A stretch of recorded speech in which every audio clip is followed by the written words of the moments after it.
شكلا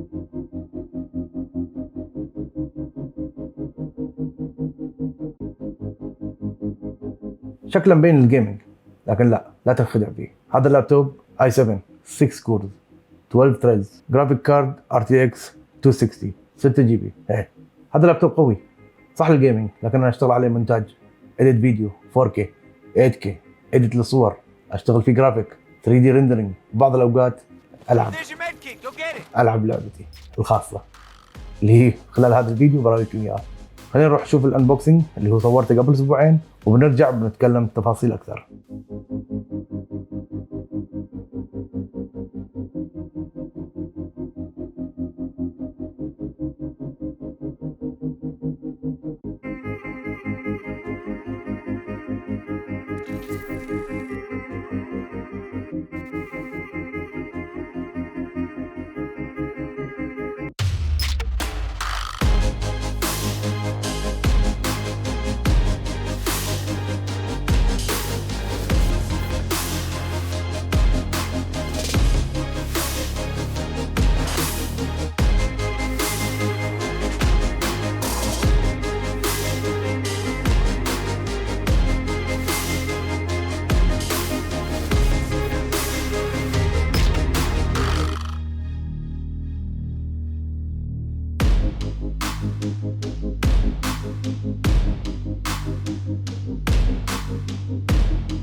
اللابتوب هذا مواصفاته: بروسيسور عندك i7 الجيل العاشر 6 كور 12 ثريدز، معناته قوي صح؟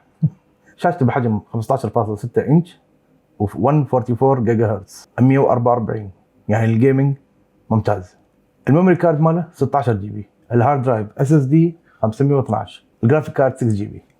خلينا نستعرض المداخل والمخارج لللابتوب. عندك مدخلين USB من اليمين USB 3، وعندك ثاندربولت بمدخل USB-C، وتقدر تشبك شاشة إضافية من خلال USB-C أو من خلال HDMI 2. ومن جهة اليسار عندك عدد واحد USB وواحد USB-C 3.2 Gen 2. مدخل الشاحن من اليسار، ومدخل جاك الصوت والمايك من اليسار أيضا، وعندك أخيرا مدخل للإيثرنت. لحظة، شوف التصميم كيف أنيق، من أناقة فيه. عندك شعار ريزر بليد اللي هو الثعابين من الخلف اللون الأخضر.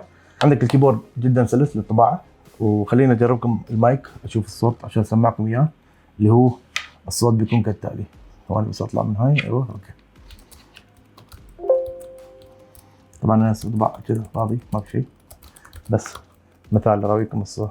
أنا أدوس زيادة عن اللزوم، خلينا أدق أي شيء مثل ما أنا فعلا طباعة.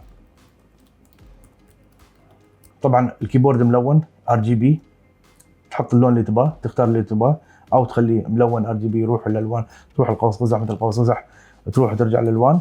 وزنه تقريبا 2 كيلو، مو ثقيل، تقدر تحطه بالشنطه او تشيله بيديك تروح وما تبغى. هذا الشاحن شويه حجمه كبير بس زين، يعني على الجرافيك كارد والمواصفات اللي فيه محتاج يكون باور وكبير ويتحمل. تجربتي مع اللابتوب هذا جدا ممتعه كانت. جربت فيه الكانون R5، جربت ال 4K وال 8K، ماشي سموث مع التايم لاين.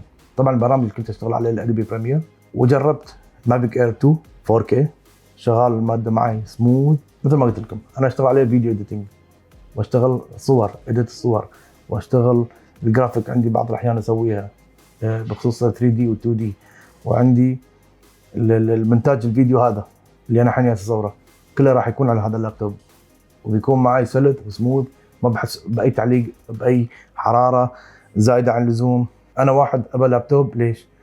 ابى استخدمه بكل الاشياء اللي انا اباها. طبعا الجيم اللي كنت العب فيه هو جيم واحد، يعني انا احب باتل فيلد 4، ف منزلنا صار لي سنين معي، يعني ما اروح على العاب ثانيه، هاللعبه الوحيده اللي انا استمتع العبها.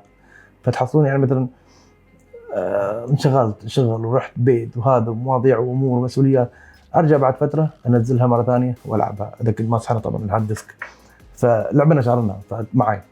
فخليني اقول لكم بخصوص لعبه الباتل فيلد، يمكن هذا مو حكم تحكمون عليه اللعبه، في لعبه نزلت العاب اكثر جديده واسرع ومحتاجه لود اكثر مثلا من الجرافيك، لكن بنظري باتل فيلد انا اقيس عليه، هذا مقياسي انا اسف.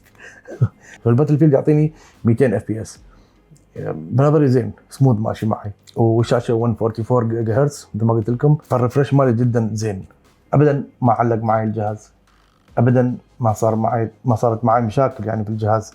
فالحمد لله انا متوفق فيه، توفقت، خصوصا اللي بالجهاز يكون مالتي، يعني يشتغل فيه سواء اذا كان عنده عده وظائف فيه مثل الايديت او صوت صوره جرافيك 3 دي ريندرينج مايا 3 دي ستوديو ماكس سينما 4 دي افتر افكت، كل شيء. حط البرنامج اللي تباه نزله واشتغل. الجهاز هذا ما بتسمع له صوت، ما بتحس بحراره كثير، لكن لما بدي تشتغل فيديو اديت 4K و 8K وبتسوي لود على الجهاز وبتلعب لعبه جيمنج وكذا، الجهاز بتزيد حرارته بس بحد المعقول، يعني حار بتحسه، والمراوح بتزيد صوتها وبتسمع الصوت هذا بحدود المعقول يعني. بس هاي نصيحه بنصحكم منها، فيها من هالشيء. ايه بالنسبه لي انا ما عندي مشاكل فيه. اللابتوب انا ما حطه على ريلي ولا شيء بحيث انه تزيد الحراره علي، لا على الطاوله شابك الباور مالي طول الوقت، ما عندي اي مشكله. وانصح تجيبون هذا الجهاز، انا ما استخدمته صراحه، لكن ودي اجيب وحده، بشوف لي في السوق الستاند مال اللابتوب هذا اللي نحط بالمراوح هاي بحيث انه يبرد.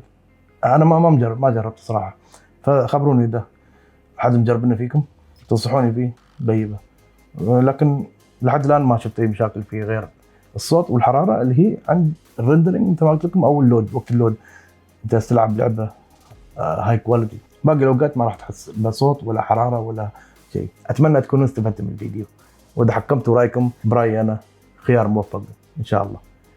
اتمنى استفدتم من الفيديو، واشوفكم في فيديو ثاني. مع السلامه.